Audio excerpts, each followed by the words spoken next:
औरंगजेब ही मुगल साम्राज्य के पतन का कारण बना। जी हाँ, वैसे तो मुगल साम्राज्य के पतन में बहुत सारे कारण थे, लेकिन उसमें जो सबसे मेन कारण था वो स्वयं औरंगजेब ही था। अब ऐसा मैंने क्यों कहा, इसे हम अभी सिर्फ 2 मिनट में स्पष्ट करेंगे। उससे पहले मैं अपना इंट्रो दे देता हूँ। मेरा नाम है मोहम्मद इब्राहिम और स्वागत है आपका हमारे इब्राहिम परिवार में। तो जिस तरीके से मुगल साम्राज्य का पतन हुआ उसमें कई सारे कारण थे, उसे हम देखेंगे कि क्या क्या कारण थे। सबसे बड़ा कारण था कमजोर उत्तराधिकारियों का। कमजोर उत्तराधिकारी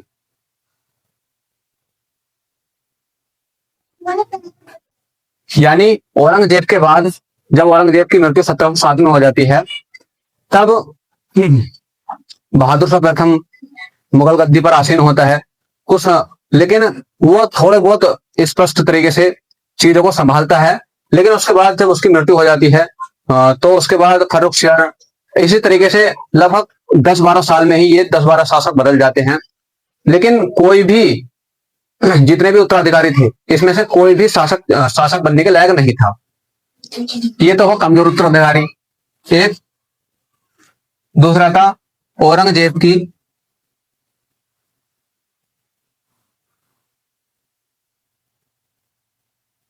धार्मिक कट्टर होना। औरंगजेब का धार्मिक कट्टर होना।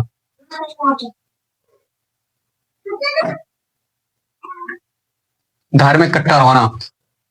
औरंगजेब का धार्मिक कट्टर होना कैसा, इसमें भी औरंगजेब ने जैसे जजिया कर लगाया,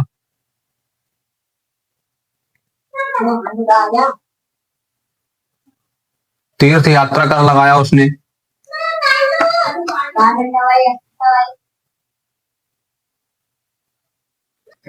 तीर्थ यात्रा कर और अन्य कई प्रकार के कर लगाए थे उसने। जजिया कर जो गैर मुस्लिम यानी मुस्लिमों के अलावा जो लोग थे उसके शासन में, उन सभी पर लगाया जाता था। दूसरा तीर्थ यात्रा कर, यानी जिस तरीके से मुस्लिम लोग हज की यात्रा पर जाते हैं, हिंदू लोग धार्मिक जगहों पर जाते हैं, तो उन्हें तीर्थ यात्रा कर कहा जाता है। उन सभी पर जाने के लिए उसे कर चुकाना होता था। और एक कारण था कि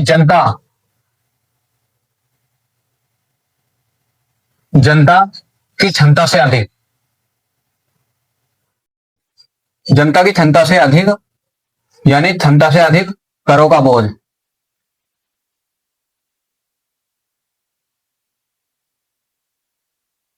यानी जनता जितना अफोर्ड नहीं कर पाती उससे भी ज्यादा जनता पर उसने कर लगा दिया था। और एक कारण था दफ्तर की समस्याओं में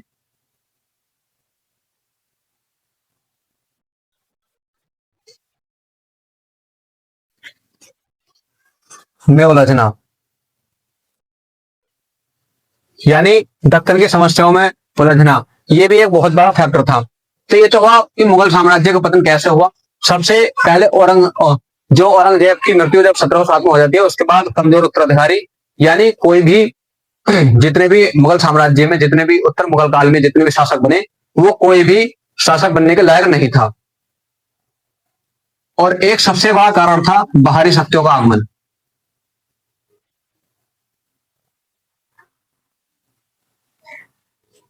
बाहरी शक्तियों का आगमन, ये कुछ क्षेत्र थे जिसमें मुगल साम्राज्य का पतन हुआ। इसमें सबसे ज्यादा जो थे वो थे औरंगजेब, जिसके कारण ही मुगल साम्राज्य का पतन हुआ। जैसे कमजोर उत्तराधिकारी का चयन नहीं कर पाया औरंगजेब।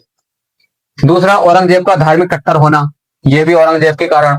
और दूसरा जनता की क्षमता से अधिक करों का बोझ होना, दफ्तर की समस्याओं में उलझना, ये सभी औरंगजेब के ही कारण हुआ। तो हम कह सकते हैं कि मुगल साम्राज्य का कारण स्वयं औरंगजेब था। इसके साथ ही एक बहुत बड़ा फैक्टर था जिसकी वजह से मुगल साम्राज्य का पतन हुआ, वो था औरंगजेब के द्वारा अकबर की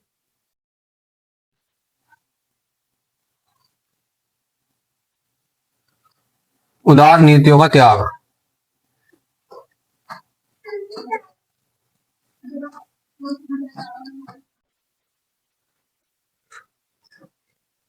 यानी अकबर द्वारा जो उसके शासन में जो नीतियां शुरू की गई थी उन सभी नीतियों को उसने समाप्त कर दिया था औरंगजेब ने।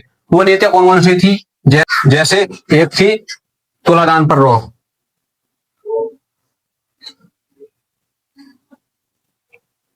तुलादान पर रोक लगा दिया था।